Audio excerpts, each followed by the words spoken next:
This is Hustling Homes, where the grind never sleeps and the deals never die. Hustle, keep building, keep hustling, keep building, Keep hustling, keep building, keep closing, keep closing, keep hustling, keep building, keep closing, cash flow rising up. Hey everybody, welcome back to Hustlin' Homes, episode 29, where we talk real estate investing, business, and the mindset it takes to build something bigger than yourself. But tonight's topic is going to be about fear and doubt, something every investor deals with, but nobody likes to admit it. We're talking about fear of the market, fear of rejection, fear of humiliation, fear of losing money, and self-doubt. We'll also talk about the struggles we went through and what we're still going through. Before we get started in all that, let's see how our week is going. Jeff, I know you're down in Florida right now. I'm jealous. Yeah, taking a little bit of vacation time, just chilling down here in Florida. Wish the weather was a little bit better. It's been pretty windy, pretty rainy, shitty, overcast. I was hoping to go on the beach a little bit, right? Enjoy the water, but it's been kind of crazy. It's choppy as hell. But it was okay. We still, when we got here, went on a little airboat ride. Actually got to see some alligators, which was kind of cool. Seeing them out in the wild. Just enjoying some time with the family.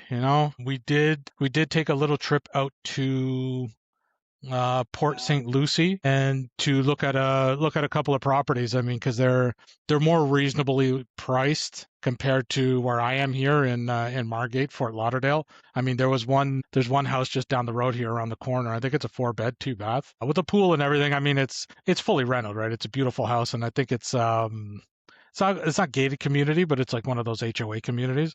But it's pending for $600,000. All right, so more on the expensive side. I mean, you're not going to be hitting the 1% rule. You're not going to be cash flowing with anything like that. But I mean, if you can get one of those houses at a decent price, right, you get a good deal on it, then you could potentially do a cash out, refinance, that type of thing, maybe pocket a little bit of money or wholesale it. As far as fix and flip on that one, I mean, it was already fully rented, so there's not much margin you could do with that. But again, it all depends on what you want to do, right? And the appreciation here in this area is more than what you would get in some of those more affordable areas, right? So, I mean, we were talking about that before, just picking the markets where they are, right? Either you're going for affordability or, you're going for a little bit higher end. But again, the name of the game is just getting a deal on it on the front end, getting some equity, and then hopefully exiting the deal as far as, wholesaling, that sort of thing. At least these ones would be better for that, just because in the HOA areas here, and I mean, you can tell neighborhood by neighborhood as you drive around. Like, you just drive through a neighborhood, it's like, yeah, no, there's definitely no HOA here, right? Because the houses aren't as well maintained. There's cars just on the driveway or just on the lawn, just hanging out, right? Just parked all over the place. So you can tell right away which areas have better upkeep and which areas don't, right? And I mean, those are the kinds of areas that Ben's really looking at, where you can just go in, get a deal, clean them up, even put them back on the market, make some quick cash, do that sort of thing. So all those kinds of opportunities are available. But the two houses that we looked at, the first house was a little odd, and I mean, when I get back home, I'll post some clips so people can see too what we're looking at and what the price range is. They were both listed just over 300, and the rents in those areas when the properties are fixed up are 2,500, 2,600. So almost at that 1% rule to, maybe cash flow a little bit. But you can tell, there's some cleanup going on there. There's a lot of construction going on around there. Lots of people moving in, right? Big population increases here in Florida. And there's quite a bit of inventory on the market too, which is good. But yeah, the first house we looked at was a little strange. It looked like they put an addition on it. And you could tell things didn't really match up. I mean, it didn't need a huge amount of work, but it was just laid out a little bit. But the second one we looked at was actually for the same price. The pool it had like a covered pool. They have, they call them lanais, which is basically just those, it's like a built gate with like a screen and stuff all around the pool so that you can go out and sit in there. It's basically like a giant bug net with like a metal frame. Yeah. That keeps out all the bugs, the alligators, the iguanas, all that shit that's going on over here, right? It's kind of crazy, the wildlife going on here. But that just needed to be cleaned up. I mean, the pool probably needed a new pump. The pool water was all green. The outside, the concrete maybe needed to be refinished a little bit.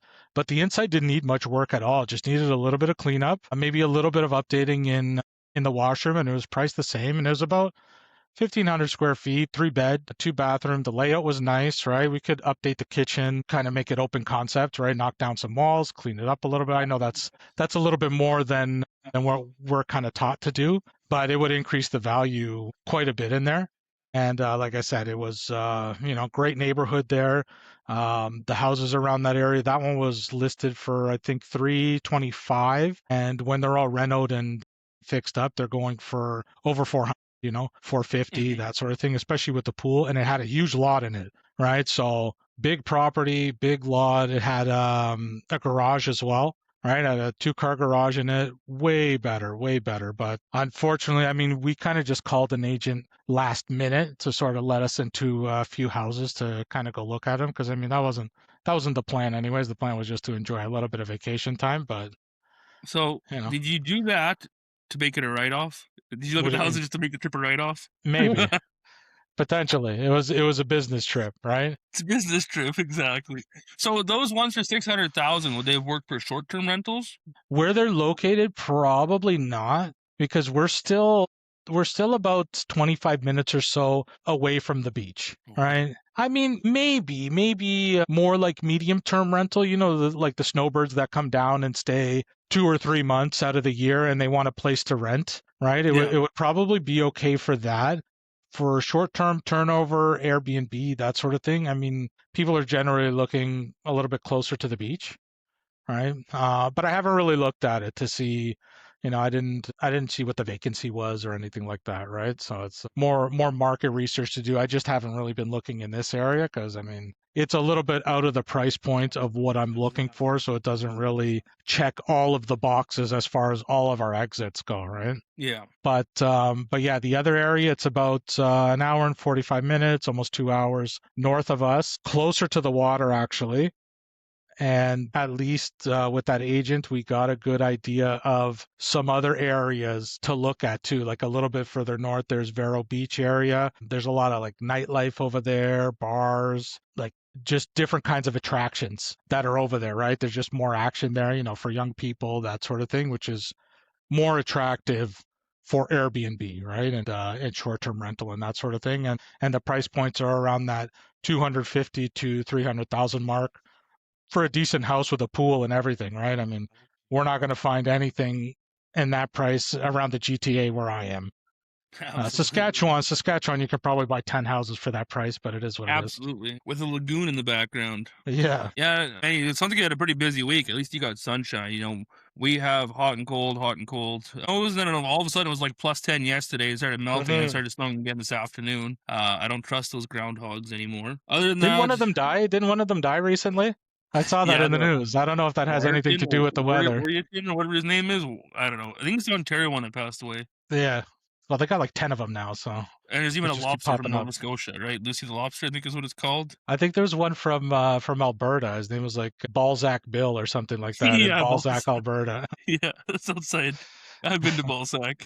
You've been there? Are there good properties there? Is it worth investing in Balzac, Alberta? No, No? it's not. Lots of rig pigs, but yeah, renovations. I finally got the kitchen done in that house. I've been Nice. talking to the banks for getting it refinanced. We're in the middle of doing that. I've been talking to appraisers.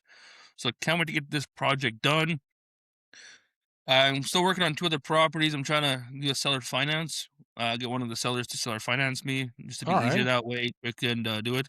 She's hesitant on it because she just has thought about it before. She told me, but she's just never actually done it before. So a lot of people are afraid of the whole how does the legal rigmarole work for it. So going through that with her, hopefully I'll lock that property up. It's another one in White Fox. It's a 3-bedroom, that one we were looking at there.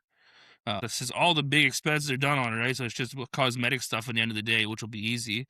So if Still you were doing to do marketing. a seller finance, would you be paying closer to asking, maybe, potentially over that 80% mark, or are you still looking to seller finance I would around that probably go in at 70%? 80 with Yeah. seller, but I would want like a 2% interest rate. Okay. Okay.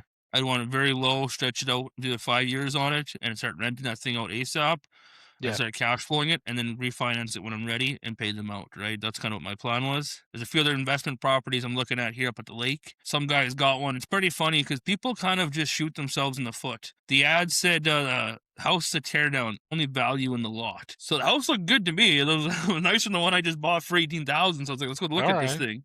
We went and checked it out. It's got new flooring in there. The guy was his own little handyman, kind of just did his own stuff. It's not a teardown by all means. Like, it is totally easy to fix that thing up and put a few small, tiny little houses on it, like little bunk houses. So you could Airbnb that and make quite a bit of money. So I'm working on trying to get that for a smoking deal because no one's interested in it. When you put down teardown in your ad, everyone's Yeah. afraid because they don't understand the cost of the demo permits to tear down a house. So that's what he keeps getting messages about is, oh, that's way too expensive to tear that house down. So I kind of got that one hopefully locked up here. Now, Other than that, why was he saying that it was a teardown? Is there like some structural damage in it, or what's going on? no, it's just really dated. It's just Okay. old. It's old, and people say it needs a lot of work, but it really doesn't. Like, it's not a fancy house by all means. It's very small. It's not a Four Seasons property either.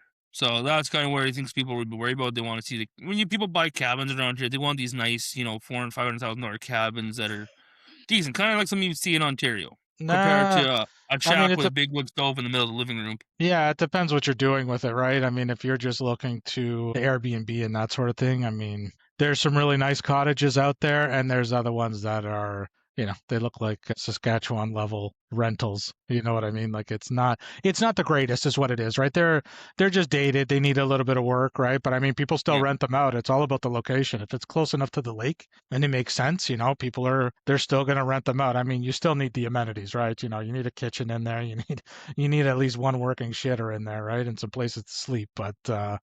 But other than that, right? If the location's good and it's close to the lake, it makes sense and people will rent it. Absolutely. And then the other thing was, like, I've been doing lots of marketing still, right? Pushing out search engine optimizations, doing that route. And Ben really opened my eyes this week. I've been going on the legend calls there with Rianka and all that. And, it's nice to see Ben, like, just say how it is, right? And he judged Rianka on her Facebook page. And it was funny because I do the same thing where I'm mixing the investor side and sell me your home side on the same Mhm. thing, which should be totally separate. You keep your investors in a different page, but your business page should just be about you buying off-market houses. So Okay. I'm trying to restructure that. I'm going to create a business page just for, buying off-market homes. I'm working on that route of things as well.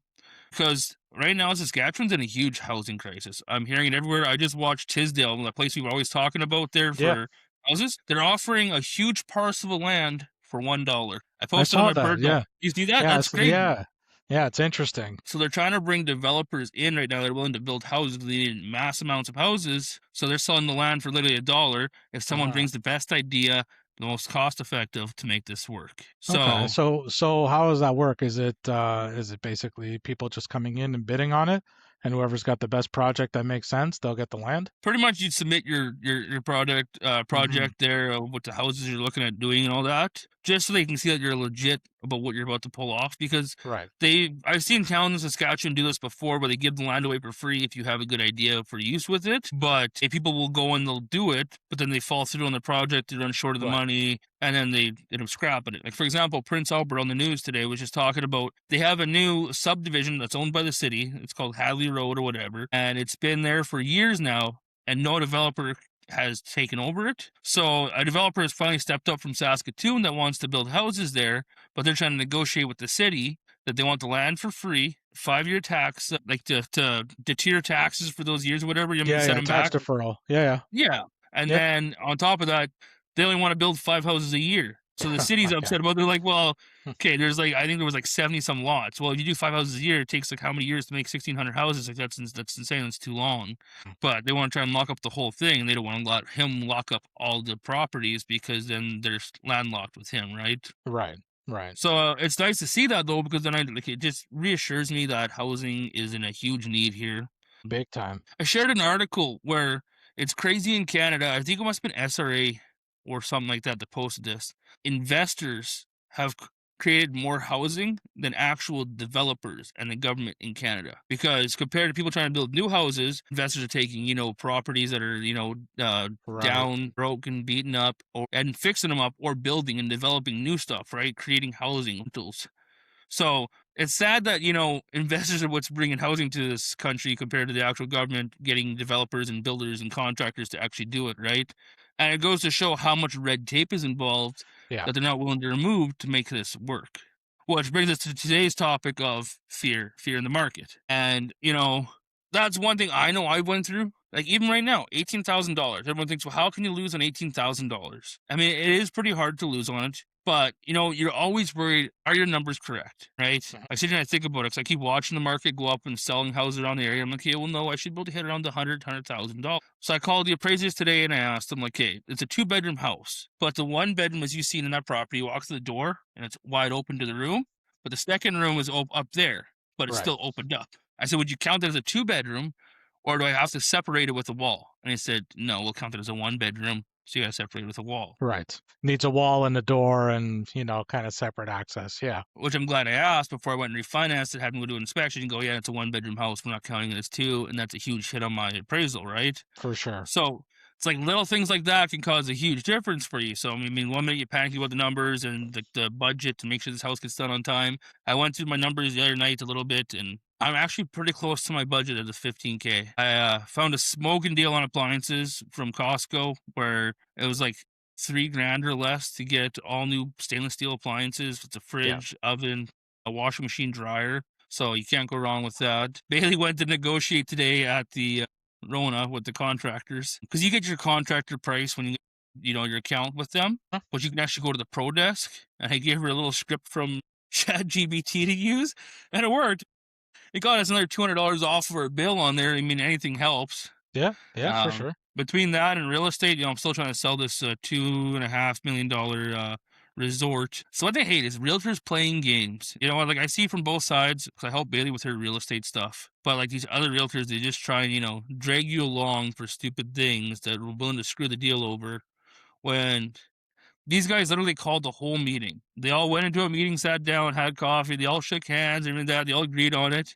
Bailey comes home, she drafts up the offer, she sends it off, and they had the fucking audacity to counter offer it after they just agreed on it. Oh man! So we've been dealing with that for the last 2 days here. Hopefully we can make it work. It'd be nice to be able to get that sold. And I mean, with the spring starting up here now, it's going to start moving faster. People start listing properties quicker, so I'm excited Yeah, for that portion. let's hope so, right? Let's hope so. I keep hearing that too, but I also see the markets are still slow, right? Doesn't matter where you go. If anything, I'm seeing even more properties with even more days on market, right?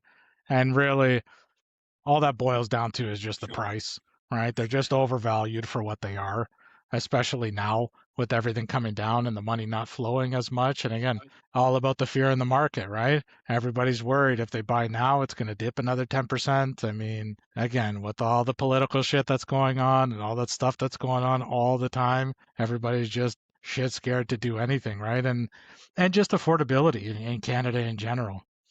People just don't have that extra income to throw around.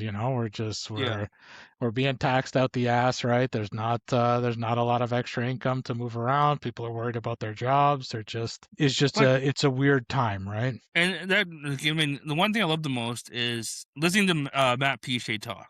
Yeah, I yeah. mean, the fear of everything. Like I know I've had the fear too, right? Because sometimes I always stop and think, "Hey, am I doing the right thing? Is now the time to be doing this?" And I have to just kind of just shut that out, block it off, and forget about it. And I usually I think back to what Matt said. You know what? Here's the things that have happened since 1962. I mean, the Cuban Missile Crisis. We had the oil crisis, stock market crash in '87. You had the Gulf War in the '90s, Y2K, 9/11. The financial crisis and housing crisis in 2008, the Euro debt crisis, COVID lockdowns, now high inflation, rate hikes, wars, recessions in 2024. But even throughout all those years, people were still buying. It never stopped. Like in the early 80s, high rates, but there was cheap houses. It was a great buying time for people to get involved. You know what I mean? And that's where risk comes in. You just got to take that risk. And people are afraid of the risk. They're afraid of looking stupid. They're afraid of starting. Money isn't the problem. It's the mindset is what the issue is, right? Absolutely. And even like the other night on the call with Ben, this new lady comes to the group, and I love seeing new students. I love listening to new students talk because, again, it's all the same thing. I know where Ben comes from now because you hear it, right? Yeah. And this lady was asking Ben about this house in Drumheller. Ben said, let's call him. And she got all nervous. She said, I don't want to call him. I'm nervous about this. And he goes, just do it. What's the worst that's going to happen? She goes, well, I heard it's not a good time to buy right now. He said, well, who told you this? Well, my friend's friend told me this. And he goes, and how many houses do they own? Well, none. He goes, exactly. So why would you take advice from someone who hasn't done anything? Just call. So this lady picks up the phone, she makes the call, and instantly, like the first phone call she ever made, and it was a good phone call. I mean, she locked up the property for 50 cents on the dollar. Like, that's a crazy low price. I mean, again, sure, you can't really lose money at that price because you could just wholesale it, or whatever. Mhm. But she picked up the phone, she did it, and just seeing that, gratification, or that feeling when you actually successfully pull it off, right? But it's just, yeah, it's crazy how many people have opinions but have never done it before. I've heard it too before, and I'll admit I also had the fear of humiliation. When I first started out, I posted things in a private group. I didn't share nothing with my personal group. My personal stuff was all separate. But then Ben called us all out for it. He goes, go to people's profiles, right? And it's like, it doesn't say anything under what you do, who you are, anything about yourself. So I went and changed my profile around on Facebook. We got the Hustle and Homes page now. It's, been active on Facebook. I tag myself and everything too. So it pops up on my regular news feeds. It's funny because, as much as I'm trying to push through this, I fucked up the other night. It wasn't like anything bad or whatever, but like people at my workplace don't know really what I do, right? A few people do know that I'm real estate investing. I've done real estate for a few years, and I shared a story. So one of her reels, I shared her reel, and I thought it was to my fucking Hustle and Homes page. No, I shared the To your reel to my personal page? personal Facebook. So Yeah. it shows me who's seen it, and I'm like, oh, it's all the coworkers. I thought, you know what? Whatever. Who gives a shit? At the end of the Yeah. day, I'll be rich, they'll be broke. So I don't really care. But so what's your opinion on all this? How do you see it? I know, like you always say yourself, when people are scared, be greedy. Yeah, I mean, again, like you said, you just can't. We talked about this last week too, right? You just have to sort of just drop that ego and not worry what anybody else thinks or what they say or what they tell you to do, unless it's somebody like Ben who's bought and sold over 300 homes and is actively moving properties and doing deals and that sort of thing, right? Those are the types of people that you listen to. I mean, I just saw a Cardone clip today of basically how he turned 500,000 into what was it, almost like 3 million just for himself, buying, I think it was a 140 unit apartment complex that the rents were low. And he basically took out a loan, not against the property, but to fix up the property. Went in there, raised the rents on everybody like $200, fixed up the property, got it all cleaned up, and then the market value or the cap rate or whatever, it's basically a factor of all the money that's coming in, right? All of your revenue times like 0.6 or something. Like, I don't know the math. I need to learn the math better, but basically, borrowed 100,000 to fix up the property, got the property at a deal already for like 5 million after he was done what he needed to do and basically borrowed the money. All right. After he did what he needed to do, it was worth, I think, closer to 9 million. So after paying off his loans and the money to fix everything up, and then doing, the profit sharing between him and his partner that went in there, in 18 months, the guy walked away with almost $3 million, right? Just for getting a deal on the front end and knowing that math. And again, he's a big name. He's got big backers, so he's able to move that kind of money around. But it just goes to show you, when you know what you're doing and you know what you're looking for and you can find the value and you're not afraid to pull the trigger and get these things done, right? There's a lot of money to be made. So like you were saying, even though the interest rates were higher back in the day and the property prices were lower, now the interest rates are lower, the property prices are higher, but the access to capital is also a lot more than what it used to be, right? And if you're smart and you know how to piece things together and you're not afraid to get it done and to use debt as leverage, which is what we're learning how to do, right? Is really leverage debt to get equity to buy properties, right? Get properties in your name and basically spend as little as of your own money as possible and hold on to it, right? And let appreciation do the rest, right? Let appreciation do the heavy lifting, which is what we're learning, right? I mean, I wish people had taught me this when I was 20 years old, but Absolutely.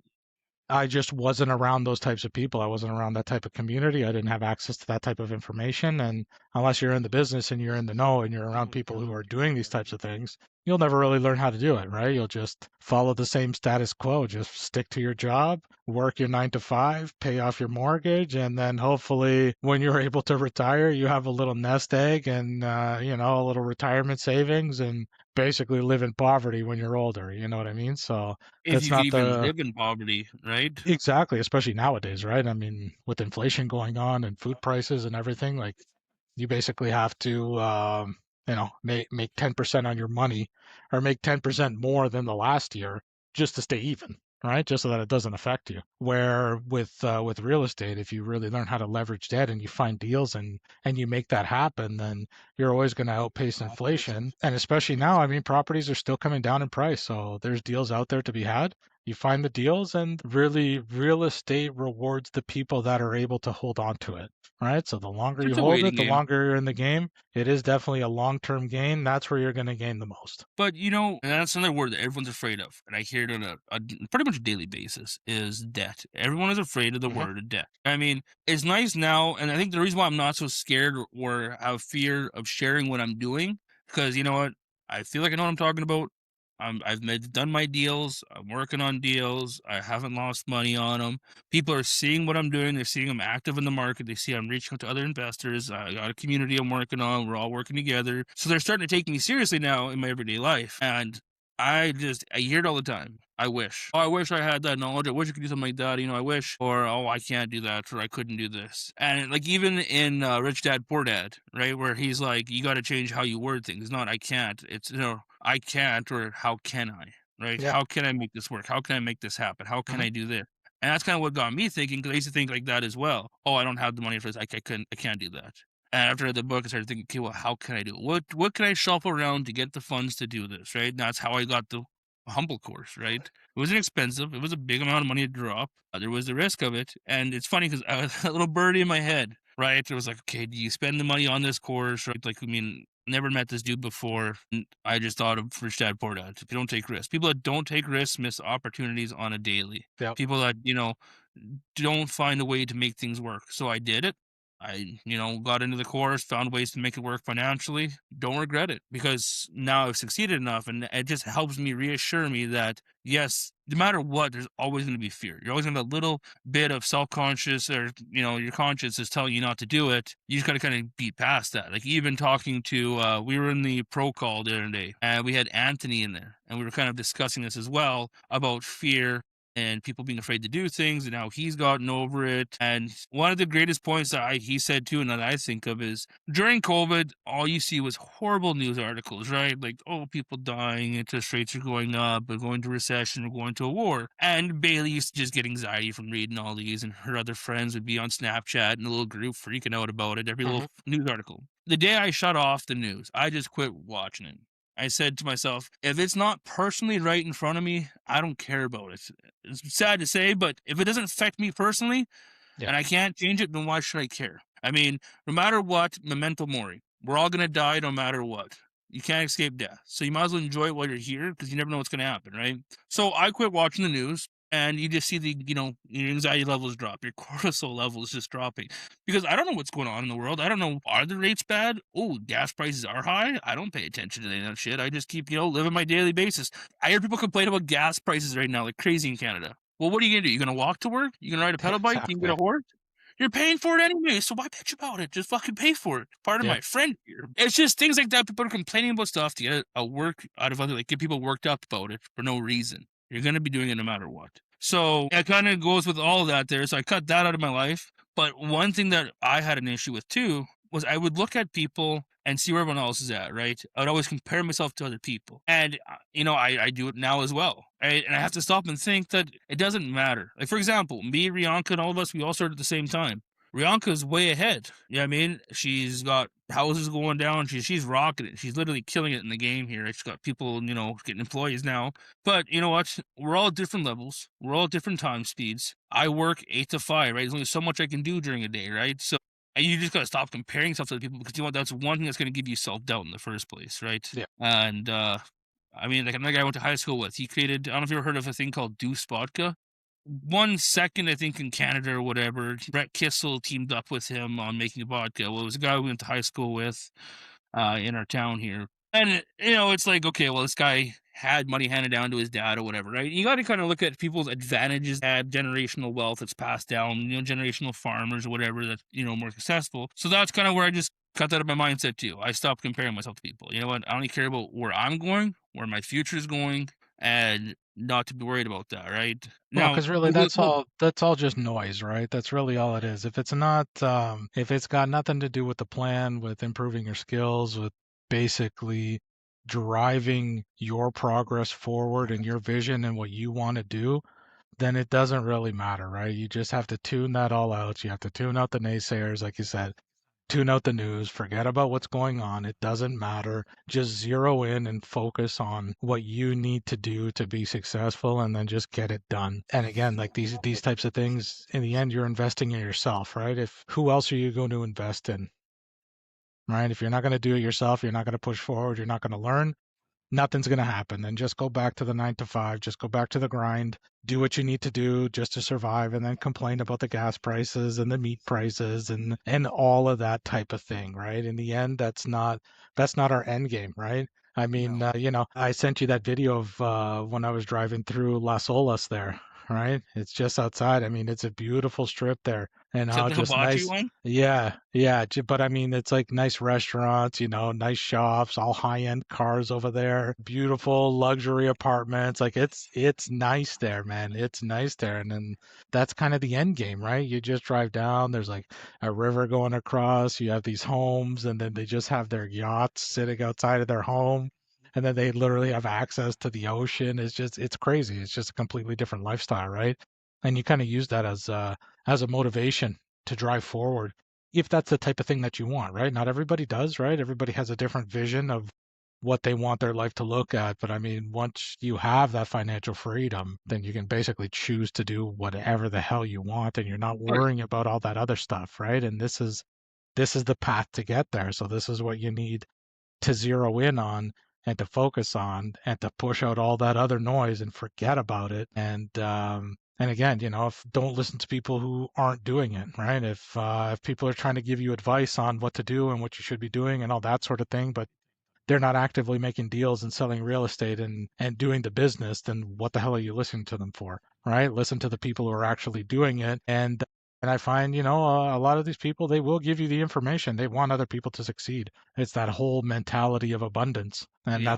that's what we've been taught, right? And then that kind of pushes out the fear, right? And the only way you're going to get away from that fear, that anxiety mentality is just doing it, right? Doing it and stumbling through it and figuring it out because really it's the problem solvers that get paid, right?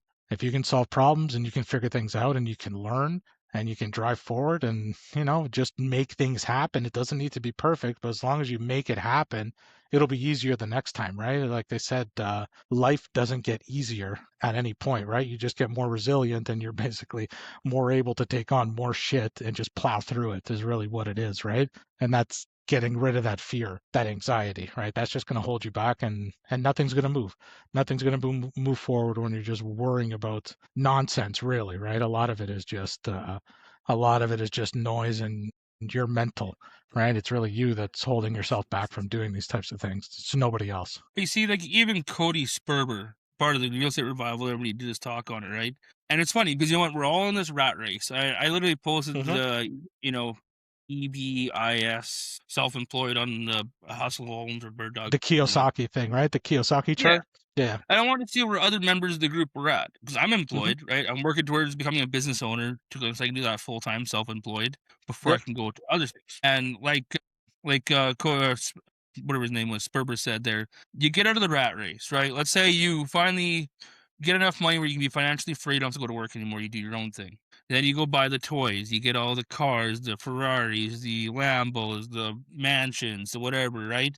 But he goes, you're back into another trap. You're back into another rat race. He goes, eventually you're going to realize that it is not worth it. Why are you Hmm. spending all this money and stuff like that? Once you get into that stage is where you find actual financial freedom. And, I would get raises at work and I would think, okay, great. I'm making a lot more money now. But I'm the type of guy that I don't care how much money I make. I don't change my spending habits. And that's how it's supposed to be, right? Like, that's how you save money, right? You live within your means and you invest a certain amount of it. But then I was talking to Bailey. I said, when would I ever be happy? Is it 100,000, 200,000, 300,000, 400,000, $1 million? What number is it? And you watch so many high powered CEOs that watch like Elon Musk. Everyone's got to be the next best thing. They're all flexing how much money they have. But at some point, when you have more money, you have more problems, responsibilities. When you're a billionaire, I mean, you're not sitting there lounging and relaxing. You're dealing No. with No. companies and, so it's like you got to find that fine line. So that's when I started to realize it ain't about how much money you have. All I need is enough that I can live financially free, not to worry about bills, not to worry about if I'm gonna have money the next day. That's where I need to be at. So I can literally just go and, go to a beach, fly somewhere, not to worry about it, or, Yeah. have to put on a credit card and whatever. And that's kind of what Anthony was saying too, right? He's at the point where he's now financially free enough where he can go cancel my appointments for the week, hop on his bike, and just Yeah. head anywhere. Yeah. Because you know what? Again, comparing people. I'm looking at Brittany Arneson. I see her posts all the time. Darren Boros, Ben Humble, and Anthony's. They're all financially free, but they're all living completely different lifestyles. Ben is at home, from what we can see when he comes on Zooms with us, they're every day. It's the same He's room, same grinding. thing. Exactly. He's Yeah. grinding still, Every right? once in a while, he might go on a trip somewhere. Like, I mean, we've been with him Yeah. for a year. He went to Romania, and it threw me off today. Going on the call, you sit at a cottage, right? Some Mhm.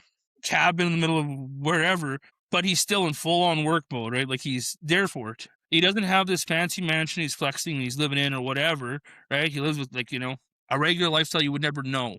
But you go look at Brittany Arneson, she's like at a penthouse and a mansion in Miami, and she's out partying with high profile people. Then she's in Banff one day, then she's in Switzerland the next day. So she's just flying everywhere, right?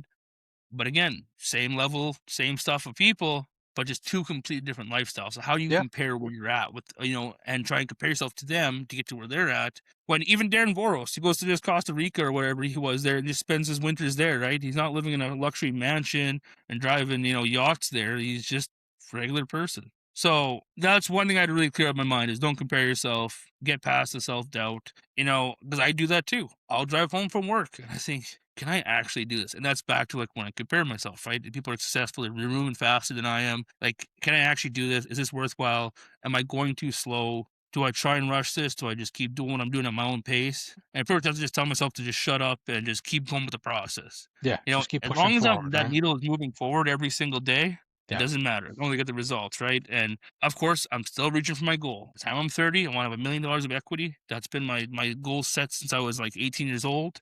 I never really had a path going forward to figure that out, but now I do. It Yeah. just keeps implementing, right? So I just got to keep cutting out the noise, keep my nose to the grindstone, and just keep pushing through with the path I know. I mean, I have it broken down to an easy thing: 10 houses, pushing $100,000, and just keep going that route. But between all the self doubt, have you ran into anything yourself for self doubt? I mean, like it does kind of suck. I mean, you get down on yourself sometimes, especially for me, because I mean, I haven't closed on a deal yet, right? But I was kind of all over the place at the beginning. I wasn't as focused as I am now.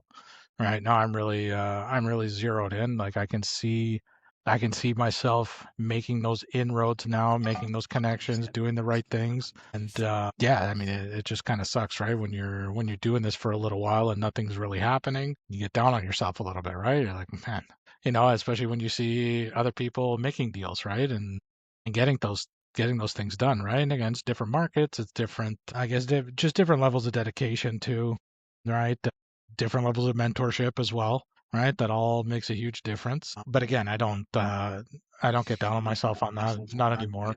Now it's just, if anything, it's just lit the fire under me even more to just push forward and make those inroads and make that traction and just get stuff done. Because again, it is a difficult market right now, right? We're in a weird spot. Yeah, there's deals to be had, but there's a lot of homes that are sitting for a while that are overpriced. That's really all it is. And people don't want to budge and don't want to make a deal, especially people that bought at the heights of COVID and when they were way too high. And now prices have just been coming down. And clearly the homes aren't valued at what they think they are, right? So it's kind of tough. And then now at this point, when things are reducing, like your margins have to be even greater just to factor in that risk level of what's going to happen, right? So that you're still making money on the end. So like I said, if I can make it happen in this type of market, once things turn around and start picking up, then it's just going to be even easier after that,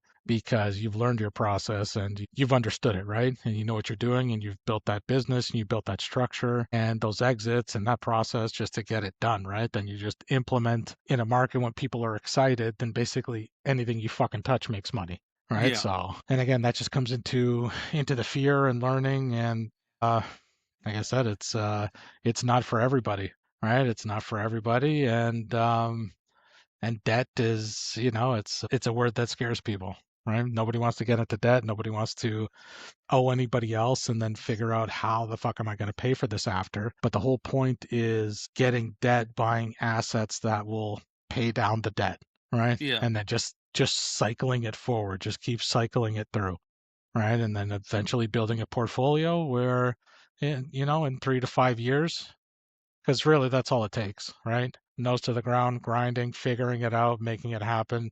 3 to 5 years, you have a successful business, and that's what you do, right? That's your end game. Well, and that's kind of what Anthony said too, right? You don't just wake up in the morning with abs. Hmm. You don't just go, "Oh, where do these come from?" Right? It Yeah. takes time. There's a process involved, and you see the growth. So you don't expect to be successful in the first year, the second year. It will take time. But by the time the fifth year comes along, the sixth year comes along, you're going to start to see the changes, the growth, your mindset as you keep going forward. But the one thing I want to touch topics on here, and we're going to kind of go through a speed topics, is, well, one, fear of rejection, right? Calling sellers, talking to realtors, talking to lenders, partners, making those low offers, the feel of getting ignored or even getting laughed at, getting hung up on, feeling stupid. How did you get past that? I know for me, I made a lot of phone calls in my day. And Hmm. as you're selling a service and you're selling $10,000 services, you get chewed out on the phone. So I'm used to that. And it's a little bit tougher for me in my market because I know a lot of the agents personally. So when Yeah. I'm calling them to drop the anchor prices or whatever, you can tell they're annoyed in their voice. But at the end of the day, it's business, it's money, it's numbers. I gotta do what I gotta do. Is if they gotta do what they gotta do, we all got families to feed, right? I'm not twisting your arm. You don't gotta take my offer, but you also don't gotta be about it, right? Hmm. So how did you get past the fear of rejection? Do you still ever get that feeling? Because I know sometimes I get that feeling too when I talk to someone. I'm like, here we go, right? But I'm Yeah. No, for me personally, I don't think that was ever an issue. Because again, I don't really have an ego going into it, anything like that. Like I don't care. Somebody can tell me off all day. It doesn't bother me. I'm at that age now, and I'm kind of at that maturity level in my life that it doesn't fucking matter, right? It's still just stick to the plan and deal with it, and you don't take it personal, right? Because it's not a personal thing. It's they could be having a bad day. They could have dealt with other investors before who aren't serious, and they just kind of kick the can down the road and never move on anything, right? If they got 10 lowball offers one morning because it just went on the market, right? Obviously, your 11th lowball offer is not going to be taken very well, right? Because in the end, that's what we're looking for. We're looking to get a deal, right? And I mean, I just dealt with that now with this. And again, it was last minute that we basically called an agent to let us into a few houses because we were in the area. So again, you got to make stuff happen if you want to look at them and you want to see what's going on. And Mhm. she gave me some good information, right? But once she understood that this was not a property that I'm going to be moving into, right? And this is going to be an investment property. And, I'm most likely going to be throwing out prices that these sellers are not going to like, right? I told her, like, listen, it is what it is, right? This is what I'm looking for. I'm looking to find a deal. The margins need to be good enough. And if they're not, I'm going to move on and look at other properties, right? So I explained to her, like, Absolutely. I'm willing to work with you, right? I'll work with anybody. Like I'm looking to build relationships. That's the whole thing here. You're in the area. You seem like a nice person, but if you're willing to work with me and throw out these offers and like basically not care about it, right? Fire them out and not have that ego. I'm willing to move forward. It could be potentially lucrative for the both of us. If not, and I say, if not, I know how some agents are, and she was a new agent, right? She had only been in the business for 2 years, right? So I Yeah. highly doubt that she's just going to be throwing out, 70 cents on the dollar, the types of things that we're looking for. But again, if she wanted to It do may. that and wanted, yeah, and kind of wanted to help me out, I said, like, we have cash in hand. I said, we have this much liquid cash ready to go to make deals. Obviously, I'm not looking to use all of it. I'm looking to leverage it and use DSCR loans and use the tools that I have available to leverage that debt to buy multiple properties, then this could be lucrative for the both of us, right? But you have to work within my space and my process, Yeah. right? And I said, like, I don't need you to negotiate or anything like that, right? I basically just need you throw pieces of paper under their nose to see if it sticks, because that's really what it is, right? But That's really all it is. And then, she was a little bit weird about it, and I guess maybe she hadn't had the best interaction with investors and stuff before. yeah. So we'll see. She didn't seem, like I said, she didn't seem too happy about it, and I asked her to send me some comps on this one property. I've reminded her twice, and it still hasn't happened, right? So it's like, it is what it is, right? But in the end, it wasn't really following the process that we normally do, right? Of contacting the seller agent, negotiating, seeing if there's motivation, and moving from there. I just happened to be in the area, and I wanted to go look at some homes and get an understanding of the area, right? It was raining, it was shitty weather. What else were we going to do? Let's go look at some So houses and go look at some properties, right? it's funny you say that. Like, like when Bailey first started in real estate as an agent, right? I helped her through get her courses done, and I taught her a lot of stuff business wise, right? She was the same way. As a new agent, she didn't want to go to the senior agents, in our Mm-hmm. town here and throw lowball offers. And I said, you know what? I said, think of it this way. If you go through your code of ethics, it literally states that you must work and act in your buyer's best interest. So at the end of the day, it's not your fault that you're throwing a lowball offer. It's what someone wants you to do. And at the end of the day, you're Mm-hmm. just doing your job and due diligence as that person's fiduciary or whatever it is there to enact. So when now she's at now, she's like, okay, well, let's just throw it a 50% on the cents on the dollar offer. I said, no matter what, the worst thing they're going to say is no, right? They're not Exactly. going to say, you're the reason why I'm getting lowball offers, that it's your Exactly. fault, right? And it's funny because there was a house that I was looking at for a while on 19th Street. I threw out offer after offer after offer. It was a bank repo, and it was a nice house. I could have made a lot of money on that property. And then they threw an offer up for $70,000. They were asking $130,000 for it. The bank said no. The house just sold yesterday, and my dumbass didn't follow up like I'm supposed to be doing. Sold for $75,000, $5K from where I was at, Yeah. and that was below 70 cents in the dollar for that house. Like, I threw out a low ball offer. So it just goes to show that follow up. Don't be afraid to keep harassing people. And that was the other thing with Bailey, right? I was the same way. You call once, they don't answer, you quit. You don't bug them again.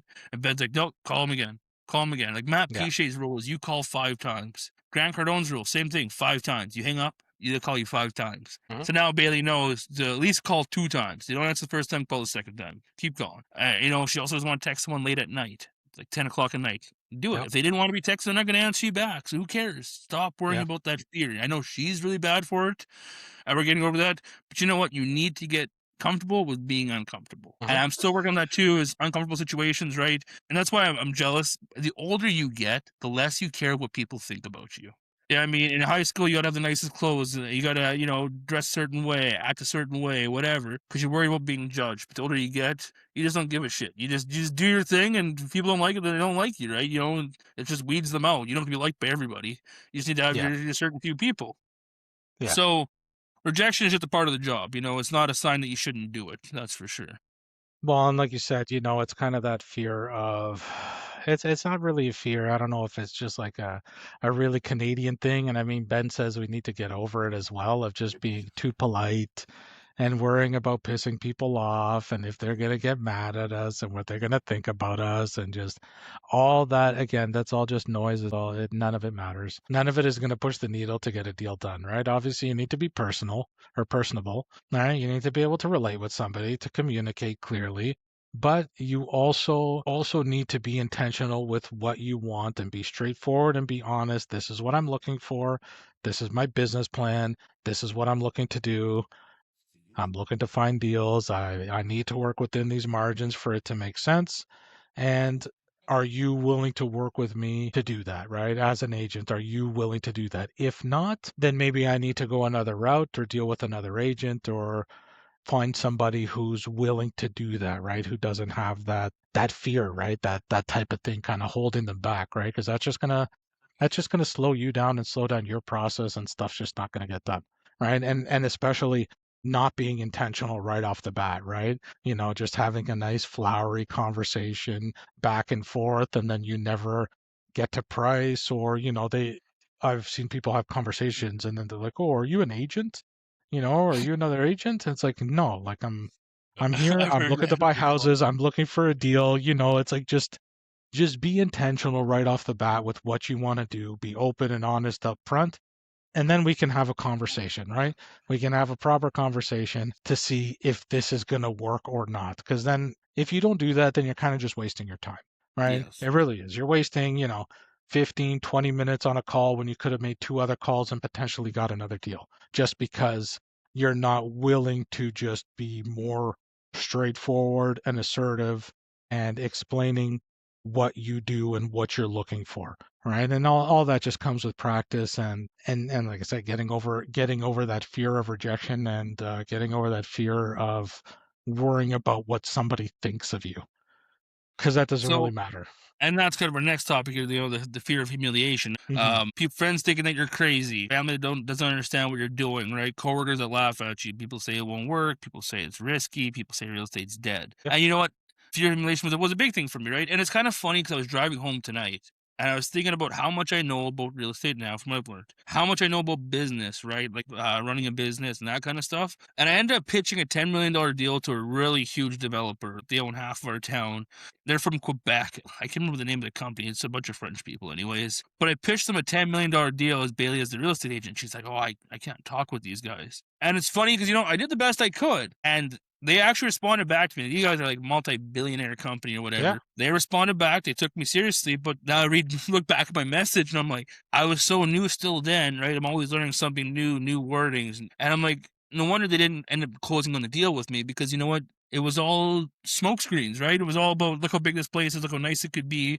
Yeah. But where's the numbers, the data, Where right? exactly. So Exactly. now I know better that if I'm going to pitch something like that, you need to have the data. But it's like starting a podcast. You know what I mean? Right. I used to go live a lot on TikTok and do my thing there, but just to get over that fear of talking, right? Getting out there, getting on the internet, getting on social media. And that's kind of why we started the podcast. And I'll admit the fear of this as well, right? I didn't want to do it alone because, like, what am I going to talk about? I'm going to look stupid just sitting here, staring at a screen. So I had you guys join on with me, and it's been great because you know what? It's good to see multiple perspectives on the same situations where we all, talk about our stories, what we're going through right now. It makes this easier. But now you go to our first episode to where we're at now, and Bailey says it's crazy. You watch the changes. She literally went back to our very first episode and watched every episode going forward.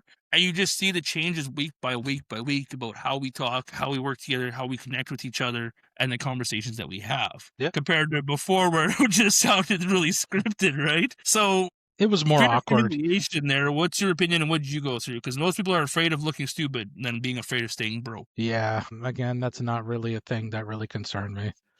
It's not something that really crosses my mind. Like if somebody thinks that I'm saying something stupid or they don't like it or they don't agree with it or whatever it is, I just don't care. It really just it doesn't matter to me, right? Because again, I'm focused on a plan here. I have a path. I know what I need to do. I know what I need to do to get there. And really the only opinions that I value are from people who can teach me things or people who have the same mindset and who are doing the same types of things and are pushing forward the same type of way, right? Or looking at that same end goal.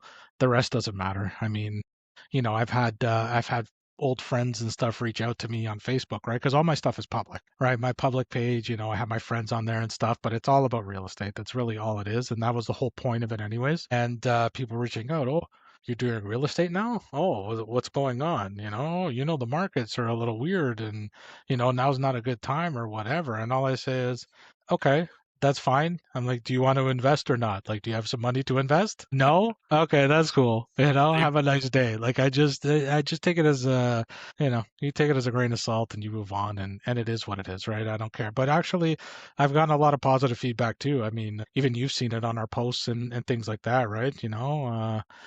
People that I've known and that sort of thing, they give us the thumbs up, they comment, they kind of push our stuff as well. So Your mom you comment, kind of get call her bird dog. you get the mixed reactions, right? Yeah. So really, you take the good with the bad, you move on, and again, if it's not helping you push forward and do good things and learn and get your end goals done, then really, who gives a shit? You just drown out the noise. See, and I've been told, like you were told, right? It's risky. It's all that. I think the worst insult I've had to deal with so far in real estate was someone making fun of my mustache for being as unstable as the market. That's a YouTube comment too. That's That's a still, YouTube comment. That's gonna stay around forever. man, honestly, I tried fixing it, but then I fucked up the other day because I cut it too short. Anyways, I'm not going to point facts at that. I'll leave my mustache alone. But Well, I mean, I anyways, just I just got my haircut too, right before I came down to Florida, and then the guys fucking trimmed my beard, and it was way too short. right? So now I'm not used to this, but whatever, right? Like what am I gonna do? We still gotta do this, right? I mean, Well, we were I just out thought at the about shaving casino. it off and starting over again, but it took me a long time to grow a mustache because I'm not, and I can't grow Yeah. hair fast or whatever, right? So I was like, you know No, what? I'll just put up with it. this will grow back pretty quickly, right? But I mean, even now, I'm on vacation, right? We're trying to enjoy some family time, that sort of thing. We were at the casino. It was a Hard Rock Seminole here, like huge fucking casino, dude. Lambos outside, like just crazy amount of money. Just high roller, just walking around, just a whole different lifestyle, right? It was super cool. Just seeing that, but it's like okay, fuck. It's like it's You should have 10:30. said You your know what? valet. I need to, yeah, true. I need to get back, right? I need to get back. We need to get on here. We need to get this episode out there. We need to do it for the people. And Gets that drive going. that's the thing. It's priorities, right? It's priorities. Even on But vacation time, you still got to get it done. It's something that we committed to. So just got to get done. That's it. But my favorite saying too is because again I would talk about this stuff too. People make fun of me, but I love seeing the reaction on their face when I pull it off. When I make money, right? I bought a Hmm. Camaro, I sold a Camaro, made money on it. Everyone's like, "Oh, you're gonna lose money on that car. You're gonna lose money on this Argo." I have never lost money on anything I've ever bought and sold. I will Yep. sit on it and wait for the right time, for the right area of the market to sell it. I refuse to lose money on it, right? So they see that, and I was buying stuff off auction. It was a huge, like, one store, I guess, had a smoke damage, but there was a lot of stuff on there. I knew I could have parted it out at another auction somewhere else and made thousands of dollars on it. And one of my coworkers seen it and they're like, "Are you going to bid on that?" And I said, "Well, yeah, I'm thinking about it." But I was like, "If you're going to bid me up," I said, "Don't." I said, "If you want to go in on it with me, sure." And he's like, "Oh, well, I don't know if my wife will let me do that." I said, "You can't lose money. It's impossible." I said, "I'm staying underneath this number." I said, "No matter what, if we sold it for 50 cents a piece, we're going to make enough money to make that back." "Yeah, I don't See, know." I said, "Well, I'm not driving to Edmonton." I said, "How about this? I said, I will pay for it. You drive to Edmonton and pick it up. You have no risk." "No, I'll skip this one. The next time I'll join you on it."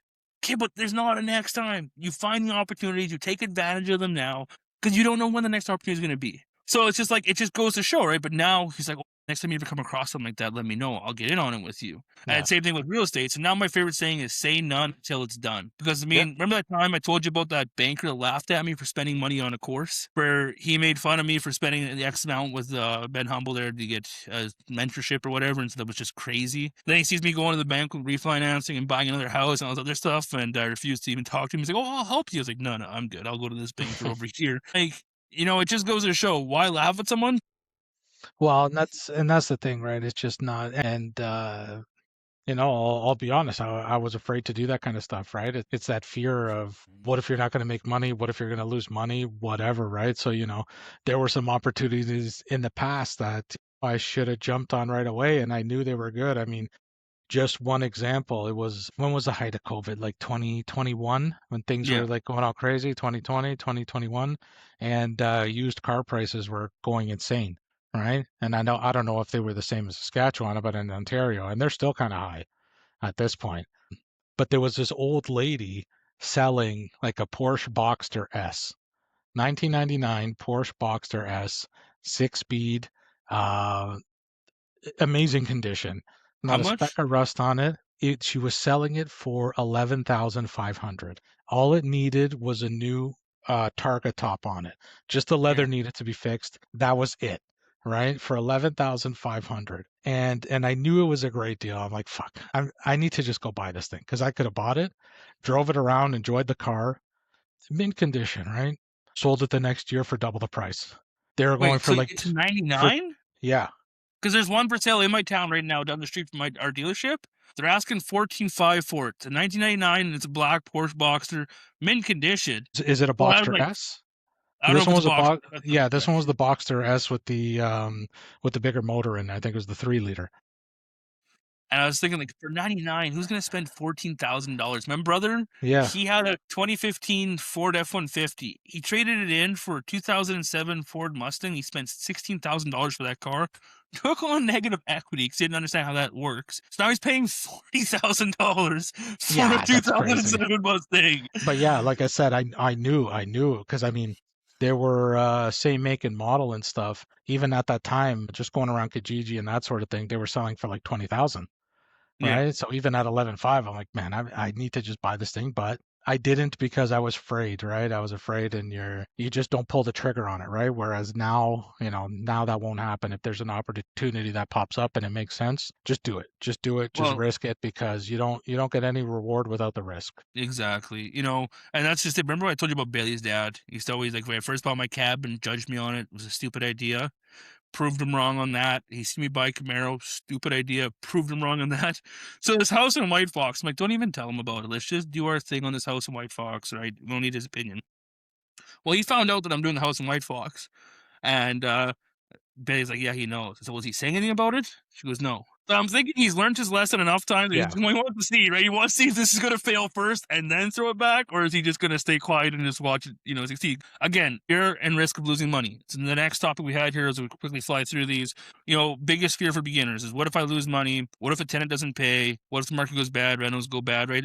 And that's why it comes down to numbers. That is the biggest thing, is to Yeah. calculate numbers, because Yeah. there is hidden risk. I mean, I got charged $1,000 to put a fucking thermostat in. Mhm. Like, you know what I mean? And I fought with him it was one of my buddies, man. I'm like, that's crazy, man. Like, I was trying to work with him. I wasn't saying I wasn't going to pay for it, but work with me here. You didn't even finish the job yet. But all he did now was just burnt a bridge, burnt a connection. I ain't going to recommend him to anybody else. And I Yep. made him wait. If he wants to go to the legal fine print of how things are worded in his contracts, then good. Let's do that. I made him wait 30 days for payment. He stopped by my workplace every couple days, just checking to see how things are going. They're going great, dude, but you're going to wait till your payment for the 30th day. And I waited till that hour. Yeah, so it comes down to numbers. It's the biggest thing is, and once you do renovations, I know now what to look for in houses even, and there's always going to be more stuff, right? To Mhm. pay for a water heater and furnace, and then have that thermostat issue come up, and water leaks, and baseboards are crazy expensive. I didn't realize how expensive baseboards are. Especially Yeah. Matt PJ's 6-inch ones. I went with 4-inch baseboards because 6 inches are Yeah. just crazy. So, now I know how to budget a bit better that way. And same thing with appliances, right? Like, you gotta wait for the right deals and all that. And that's kind of what I did to help save money. And I'm pretty close to my 15K budget. But how did you get over the fear of risk of losing money? Well, I mean, in the end, it's just, if it's a good enough deal up front and you do run your numbers and it makes sense, and if there's, obviously you run your numbers a little bit more conservative so that your margins are a little bit better. And I mean, I know a lot of people factor in basically like a 10% stupid tax as well, as what they call it, right? Just to make sure that if there's any overrun or anything, it's not eating into the profits too much, right? But as long as the margins are still good and there's still enough meat on the bones, then just pull the trigger and get it done, right? You're always going to run into issues, but again, as long as you're getting a good enough deal on the front end and you've negotiated that and you're happy with it and you feel good with it, right? And the numbers make sense, just do it. Just do it, get it done, and then you're not kicking yourself in the ass down the road. I think that's my biggest fear now is regret. I don't want to regret I missed out on an opportunity, right? Another thing we talk about is back to the self-doubt. I went through it. I still go through it. Like, my voice drives me nuts.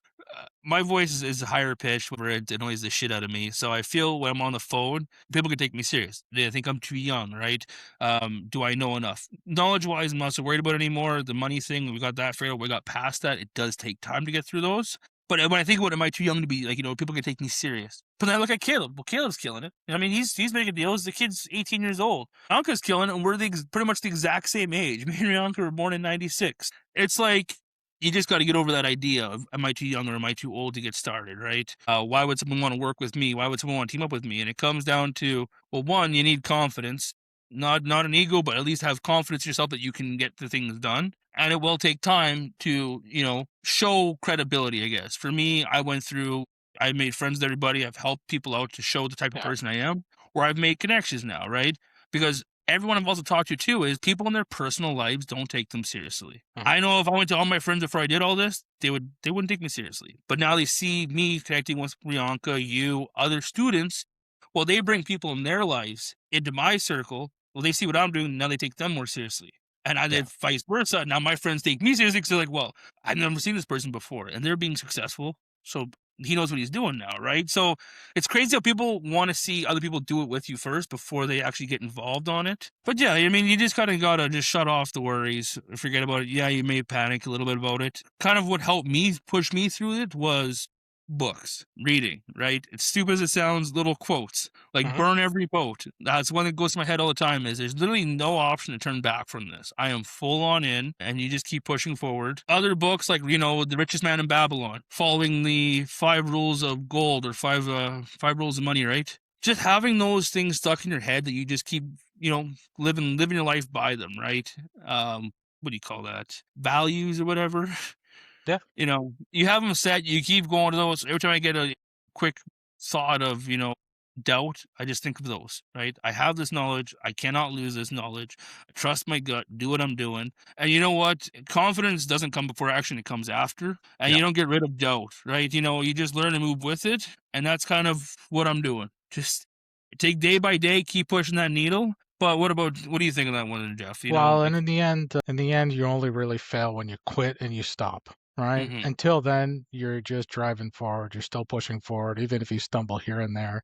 There's a little roadblock, or you get burnt out for a couple of weeks, and you don't make calls or whatever. Then you get down on yourself on it. What? It doesn't matter. Just get back on the horse. Just keep pushing forward, and really, that's how you're going to build your confidence and your persistence and your determination and all that sort of thing, right? Again, if once you stop and you just quit, right?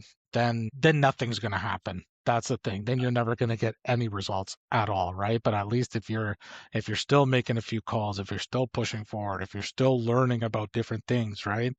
Even if, say, you want to go flip land, or you want to do something else, right? But as long as it's still in the same realm and you're learning your skill set and you're making the calls and you're talking to people and you're building the connections, you're building the relationships, you're building your skill set, and you're just keep doing a little bit day by day, something's bound to happen, right? You're going to get results eventually. It's inevitable, right? It's inevitable. Exactly. You're never going to get zeros forever, right? There's going to be a win in there, and then sometimes that's really all you need is that first win to really light that flame, and you figure out that, yeah, no, I can do this, and it does make sense, and this is what I'm going to do. Like action kills fear. I mean, the more you do, the less scary it gets. Hmm.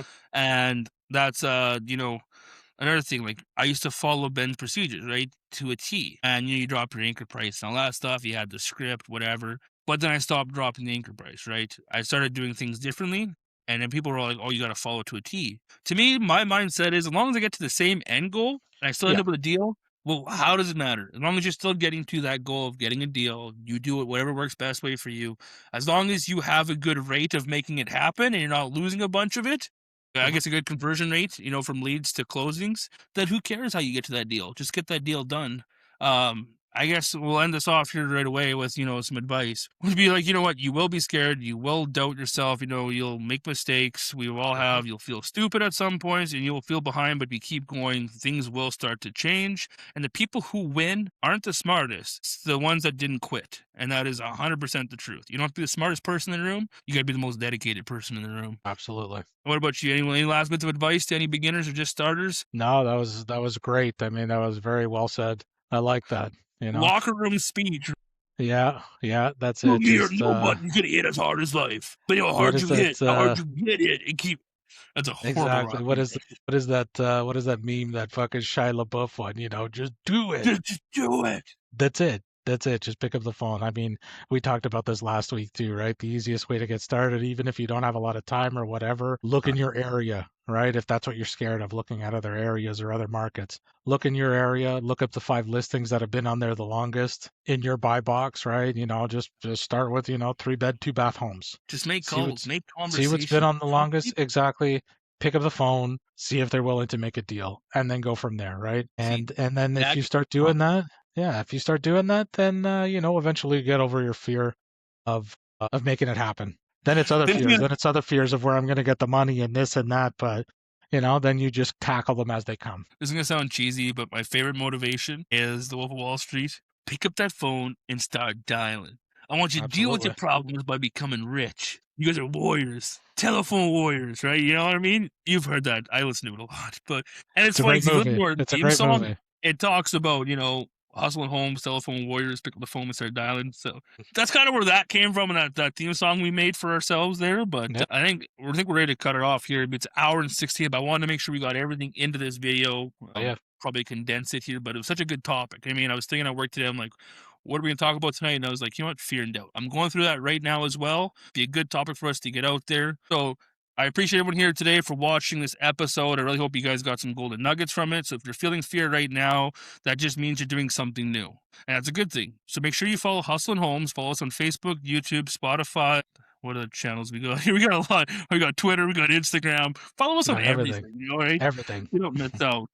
Share with someone who needs to hear this. But at the end of the day, remember, keep hustling, keep building, and keep closing. Hustling home! Pick up the phone and start dialing. No more waiting, no more smiling. Pressurizing, we keep climbing. Telephone warriors, perfect timing. Sell the vision, close the deal. Brick by brick, make it real.